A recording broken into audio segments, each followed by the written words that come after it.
I got a question for you boys. When is your mind clearest?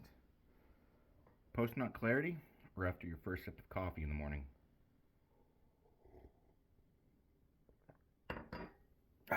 Life is good. So we've got our first meal of the day. You know, I've thought, there's my face.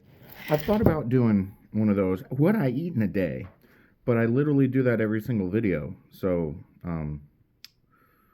my content is not lazy enough. But we've got about 180 grams of 93.7 beef, 3 eggs, and some ketchup to make life keep on going. And that's my breakfast. I'm going to eat that. And then Buddy over here. Hey, Bud. Buddy. Little guy. Buddy. Oh, yeah. Oh, he doesn't care. I'm going to take him for a walk after this meal. Did I show you guys? I had 2 bagels and honey. Or did I get distracted making Instagram reels? I think I got distracted. 2 bagels, 50 grams of honey. Big boy breakfast. We are on the Puppy Walk Express. What's up, bud? Hey, bud. Buddy. Buddy. Now you look... Oh, he's a little camera shy today. So, we're in the midst of a down undulated... I wouldn't say it's a deload block, but it's almost like a lower weight, higher rep scheme kind of block going on. And that made me think about the role of deloads and block undulations in programming and training. So the idea of a full deload week came from multiply, right? Where you're going balls to the walls, you're going beyond 100% of your raw natural ability, and your CNS needs a lot more time to recover from that. And that's just the difference in training there. So a full week deload is not super necessary for raw lifters. Rather, if you look at training programs like the Cube method by Brandon Lilly, there's a self-undulated kind of method to the madness going on, where you've got weeks where one of the lifts is almost always getting deloaded. So you could have a heavy squat day, kind of a medium bench day, and you could be deloading your deadlift at the same time. But training has progressed since 2010, 2012, when the Cube was super popular.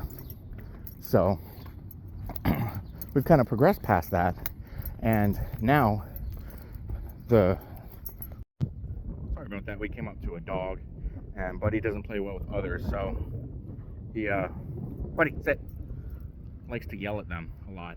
Yep. So as I was saying, the role of deloads has kind of changed, because do you need to deload your squat as often as you need to deload your deadlift? Do you need to deload your bench as often as you deload either of those two? Answer is pretty simple, it's no. You can go probably 8 weeks, almost like 2 months in a row without deloading your bench. But you can also kind of extend that by kind of putting a little bit, like $5 of gas in the tank, to get yourself a little further. And that's with a kind of a down regulated, a negative undulation going on in your programming when it comes to your bench. So you can kind of extend that towards 12 weeks if you keep that up. And you can kind of progress it further and further and further until you come up to a peak cycle. So you pretty much never have to do a full proper deload with your bench, because you don't need to deload it as often, because it takes less time and energy to recover from a heavy bench day than it does heavy squat or deadlift day. Yep. So we're in a kind of block of a down regulated, a negative undulation going on with our squat right now, while we are ramping up our deadlift. But I also did a little sneak peek at our deadlift, and we've been pushing the deficit deadlift pretty aggressively. And I looked at the program, and we're starting. Hey, nope. yeah, it's a nice day. Everyone has their dog out, and Buddy does not want to play well with others.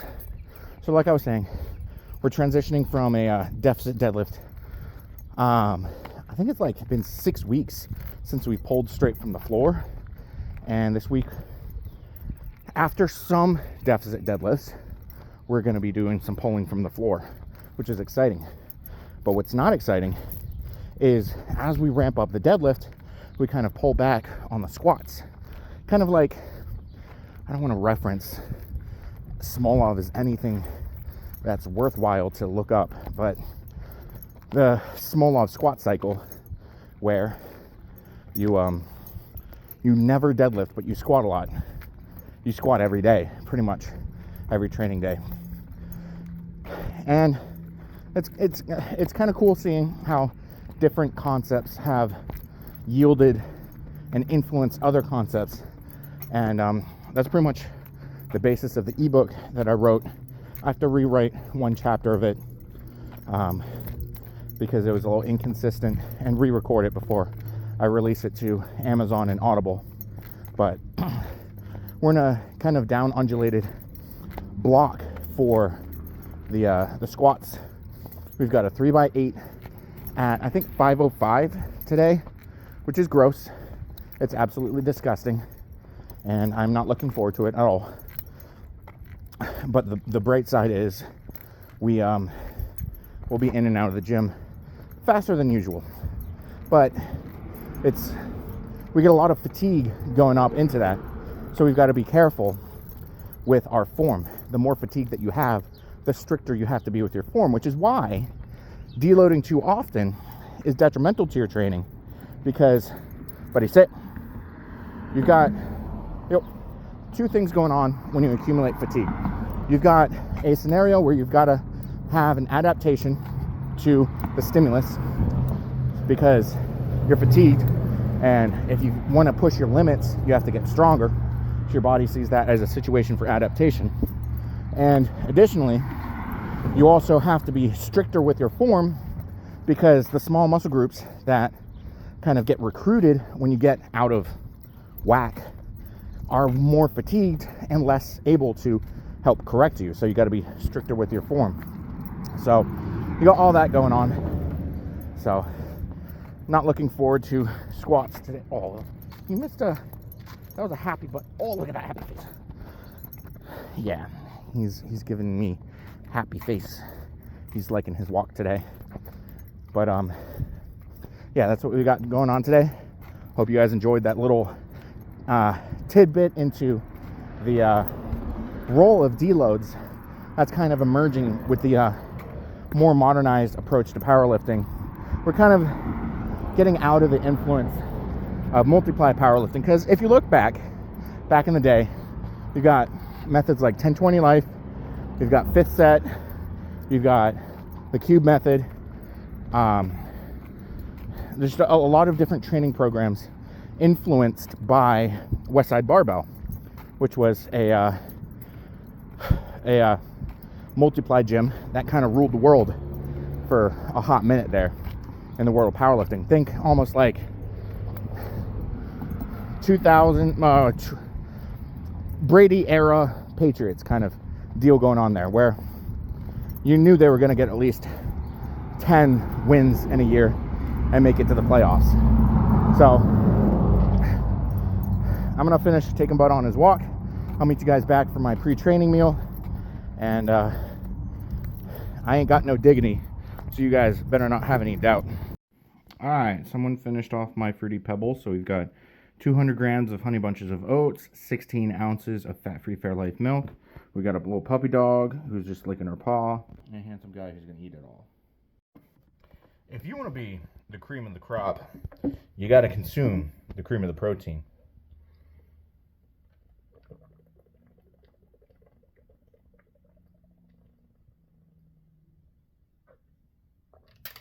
That didn't really make sense, did it? We are in the car on our way to the gym. We got a squat day coming up here today. We've got some pre-fatigue work. I believe it is single leg roller coasters, which kind of zones in the neural connection and gets your balance kind of coordinated, because squat does require a bit of balance in order to perform it correctly. So you got to practice your weight distribution, stuff like that, and the single leg roller coaster gets you really cognizant of the pressure on your feet and allowing yourself to build up a little bit of skill with that. Superset that with some straight arm lat prayers on the cable, and then we do some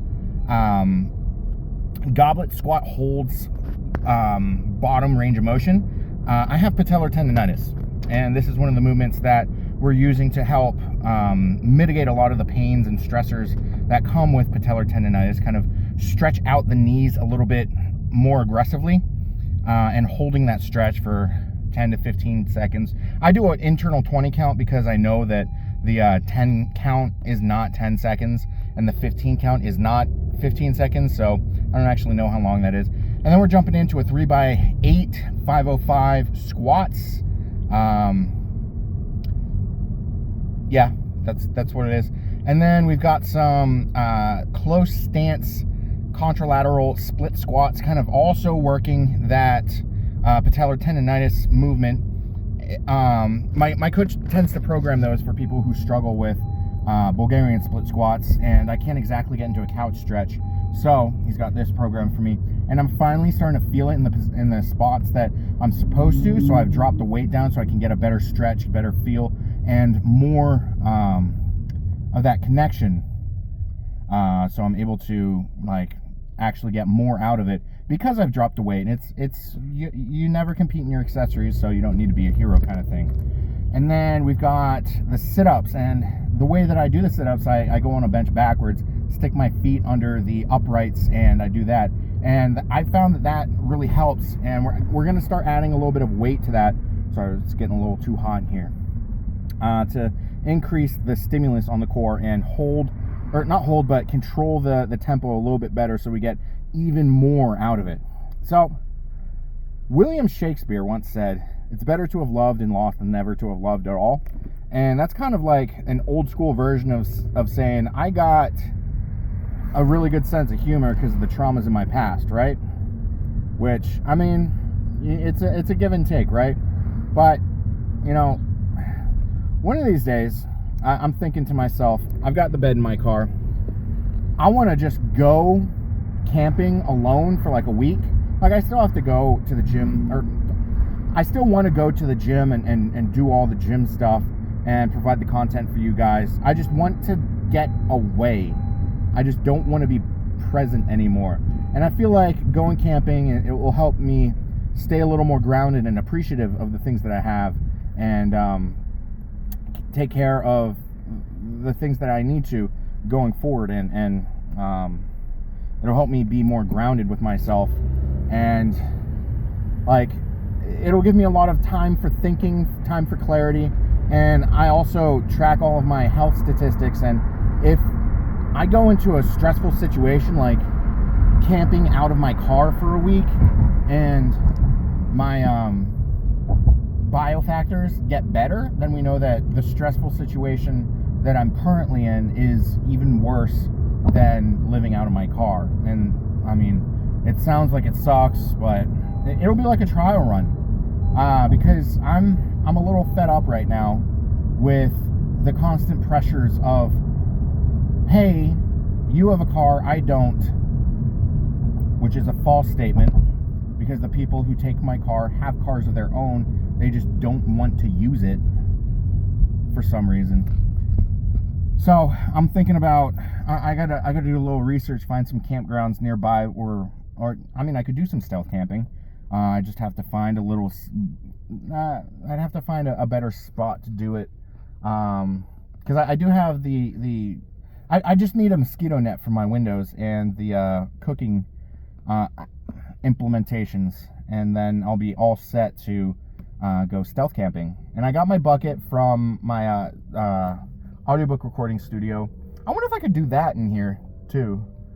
I don't know. I'd need a Jackery, and I'm not that invested in that, in living in my car yet. I need to know basically how I'm doing personally before I jump into that.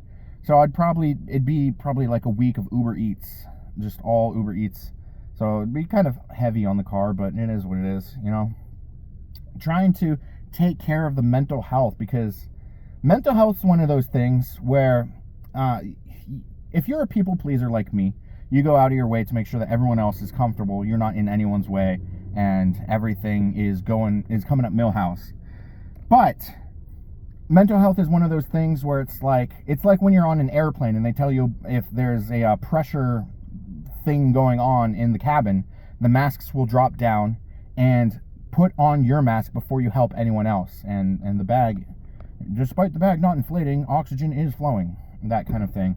So you got to take care of your own mental health before you can kind of take care of anyone else's mental health. And when you're in the dumps and you feel bad and you're stressed out, you start sleeping in later, you start getting off to later days, you start procrastinating more, and you kind of just it kind of domino effects into a spiral of a lot of negative things going on, and your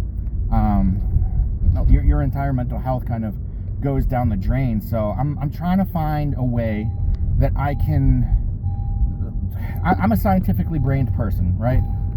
I got my degree in math when I went to college, and so I'm very mathematically and scientifically inclined. So it's like, what variables can I change and check to see if that is what's going on? I know the variable of my living situation is one that needs to change, because I played around with that variable a little bit, and my current situation with that is the most stressful that it's been in a long time. So I'm thinking, what if I do a little bit of camp out and kind of just go off the grid for a little bit. Well, not off the grid, because I'll be posting these videos, but like off of the proverbial grid of people immediate to me, and kind of take care of myself before I start taking care of other people.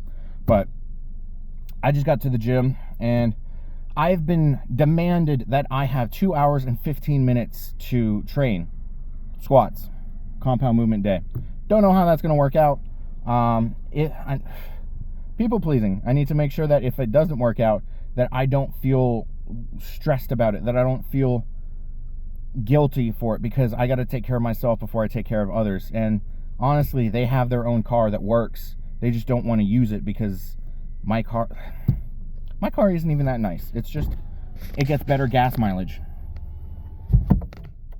and it's not full of trash, and it doesn't smell like cigarettes, because I take care of my car and my belongings. I respect my things. But anyways, I'm gonna go train. See you guys later. Or not later. I'm going in there. Hoo-wee, out loudy. That was a good one. That was a hot diggity dog day of a squat day for sure. So, pre-fatigue work, we did the roller coasters with the straight arm lat pull down, or lat prayers rather. And someone left a little weight on it, so I put the normal weight I put on it on top of the weight they left on it. Made it a little more difficult. Turns out when you have more weight on it, then you usually do things that tend to be a little heavier. Who would have known? Then we did the goblet squat holds with a 10-pound plate. 10-pound plate is programmed by coach specifically. I used to use a 25-pound plate, and he said, nah, I use a 10-pound plate. It's harder. And I was like, I bet. It is harder. I was on my toes for the majority of the video, and by the third set, it was a little bit better. So we go into warm-ups for squats. We had a 3x8 at 505, which is 10 plates with a squat bar. Not 10 plates, 5 plates per side with the squat bar. Bar, we did a set of 8. Usually I do 10, but it was hotter than 2 rats fornicating within the confines of a wool sock in there. For example, the thermometer, thermostat, whatever thing that existed in there, said it was 74 in there, but I opened the door, it's 85 outside, and it was colder outside, so it was probably closer to 90, because the AC in there just does not work. And that's just something that you got to deal with the gym. Nothing you can do about it. It's not the gym owner's fault, it's the landlord's. There was a problem last year, specifically on deadlifts, because I would sweat so much that the sweat would drip down my hands by the time I would be deadlifting, so I had to do a little bit of a chicken dance to make sure that the sweat drops weren't wetting my hands before I deadlifted and compromising my grip. But I did drip a very lots and lots today, So we warmed up. We just did sets of 8 warming up. When I warm up, I have a basic rule of thumb when it comes to warm-ups. You never want your working sets to have more reps than your warm-up sets. So I could have done sets of 12, sets of 10, or sets of 8. So I chose to do sets of 8. Usually what I do is if I've got like doubles, triples, singles, something like that, I'll do a set of 10 with the bar, set of 8 with a plate, set of 6 with 2 plates, set of 4 with 3 plates, and then if it's if we're doing triples, then we do triples for the rest. If we're doing doubles, we got one more progression, we go down to doubles and we do the rest. And if it's singles, we've got a double, and then we finish the rest with singles. So we get a really good working amount of volume in there in just the warm-ups. So the 405 felt really easy, and I was like, ooh, this is feeling good. The first set felt all right. My bar placement didn't feel consistent on the first rep as opposed to all of my warm-ups, which is weird, probably because I start thinking about things a little later than I should, and it's like you really shouldn't be thinking about things when you've got heavier weights on your back. But I mean, it's only 50%, so it's like it's hard to consider it heavy. But set 2, really good. We got in a good tempo, and I was tracking my breathing a little bit during set 2. So I was first, I think 4 or 5 reps, I squatted, took 1 breath and reset. Don't come out here, you. Okay, sorry, there's a lady with an Oopsie Daisy's car inching her way out. Little does she know that not everyone has an Oopsie Daisy's car, and she would have been at fault if she did that. But I mean, that would have been her husband's problem, right? Anyways, so second set, we got in a good tempo. Took 1 breath and then reset and went in. 1 breath, reset, go in. That it was a really good tempo. And then we started to feel the hypoxic response start to set in. We're like, okay, we need a little bit more oxygen going in here. You can never fully recover the oxygen that you expend in a set, but it was more of the brain oxygen that I was needing, the mental energy required, which is a little easier to recuperate. I feel maybe because it's mentally tied to how often you're breathing. If you take more time and take deeper breaths, you convince yourself that your brain is more oxygenated. Whether or not it actually is, I don't know. But started doing 2, and then I think the last 2 reps, rep 7 and 8, we took 3 breaths.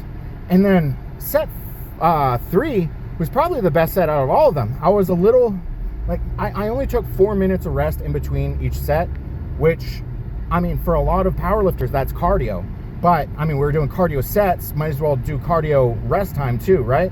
So we got we were basically in the vinegar strokes, or we're edging ourselves with feeling well rested, and then we go back in there before we're actually feeling well rested, because that's usually at like 5, 6, 8, 10 minutes. So we only took 4 minutes, and we went right back in, didn't feel fully recovered. But we still got the blood flowing. The knees were feeling good. It didn't feel like I took a baseball bat to the knees, which is ideal. You don't want to feel like in pain when you're doing things. So the patellar tendonitis is getting dealt with very well with the programming and extra stretching things that we're implementing into training. So set 3, we got in that good tempo again. We were taking 1 breath, reset, go in. 1 breath, reset, go in. And then as we got to the end, I don't know if I got down to 3 breaths or not, but I did go down to 2 breaths, reset, go in, and it felt really good. And I think I started getting in my head, I was like, all right, we got 2 reps left. We're almost done. We're almost complete. Let's get to completion.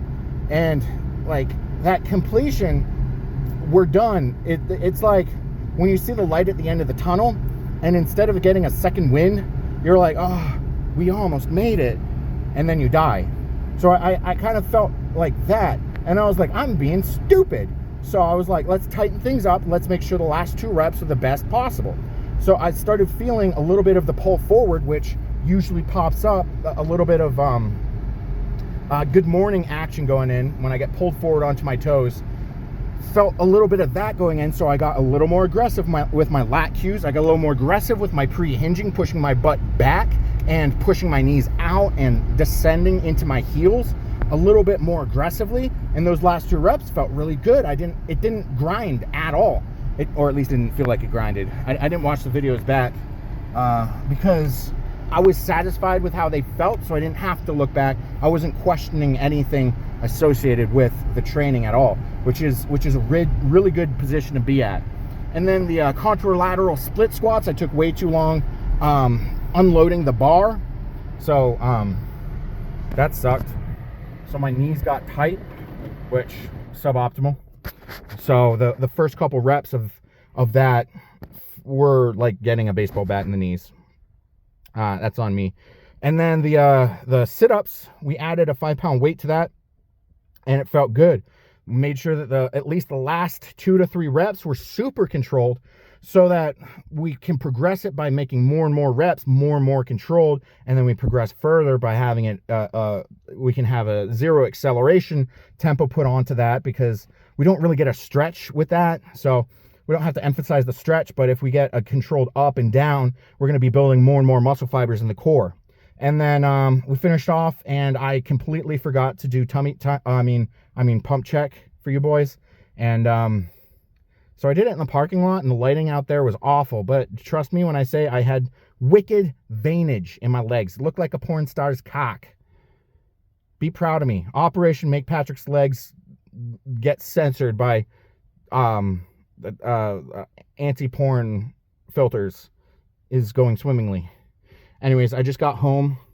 Yes, I am shirtless. It was very hot. I am a very schwitty boy. And I got the rest of the day to do the rest of the things that I have to do the day. Because when you're your own boss, you don't work 40-hour weeks. You work every single day. You don't have set hours. And it's awful. I mean, it's good, but it's awful. You're only as productive as you allow yourself to be. And that's a lot of discipline. So anyways, I'm going to go prep my rice for the day, because I forgot to do that before I set out. And then I got to finish programming my clients I programmed all of them for the week yesterday. I'm just finishing off programming the block, because I wanted to get that out to them while I had to get it out to them, and I didn't have much time to do it, so I couldn't do the full block of programming. So I did just a week's block of programming, a week's of programming, not a block. And I'm going to finish off programming the block for them, so that they have it and are able to mentally prepare for what's to come for the rest of their block. So I'm going to be working on that. The 15-minute check-in for the audiobook narration that I just finished, the hour-long. I don't want to talk about it, because it was, I don't want to say it was a bad book. It was just missing everything. It's like it was a good setup, and then the book was over, and I was like, where's the rest of it? It was smut. They were just like, we're gonna have the phrase deep strokes in there 40 million times, and yes daddy in there 40 million times. So yeah, it was smut. So it was like, I mean, it's smut. Don't expect any sort of story or story progression in there. But I finished that. I have to record the closing credits, because I forgot to do that, and then post that. And the author is going to be like, what the hell? This was done way too fast, and it's too high of quality. That's not actually what they sound like. I don't know what they sound like. We just go through text, and that's the voice I have for them in my head. And then I got to rewrite a chapter of my ebook, redo the example program in a manner that truly better expresses. I copy and pasted one of my old clients' programs. I was like, hey, this works. And then I didn't proofread it all, and I was like, I didn't exactly follow the standards that I set out for myself in programming. I'm gonna have to redo that and then re-record it, which is like a 30-minute chapter. So I'm gonna do that. And then I gotta set up my Shopify shop for YouTube. because I've had a Printify shop for a long, long time, and whenever I think of funny phrases, I throw them on a t-shirt and throw them out there. And I want to share that with you guys and have it have you guys access to those shirts as well, which is exciting for me personally, because it's cool to see the view counter go up. But when you see and recognize your own t-shirt out on someone you don't recognize, just out in the world, you're like, yes, there's a physical, tangible thing of your existence out there, other than someone spent time to watch your videos. I mean, watching the videos is more important, but it's really cool to see this person trusts you enough, this person is a fan of you enough to buy your apparel and wear it out in public. So that's something that I want to set up for you guys. And I think that's all I have to do today. Should be about 6 hours of work, so ain't nothing to it but to do it. Yee yee!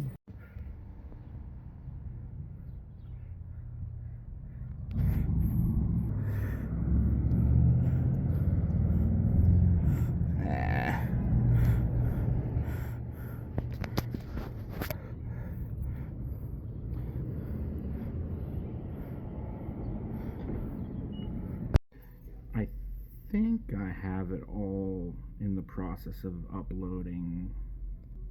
Maybe. We'll see. Well, that took 4 more hours than expected, and I'm not even sure it's going to work. Setting up So, a lot of my product designs, the t-shirts that I've made for Printify, are not family friendly. Yeah, I redesigned the Pornhub logo to say fuck dots. And I've got a lot of inappropriate words, so it's not family friendly. So I've got, 1078? It goes through every variation. So I've got a lot of different colors and stuff on there. But it goes through every variation, and it says that's a different product.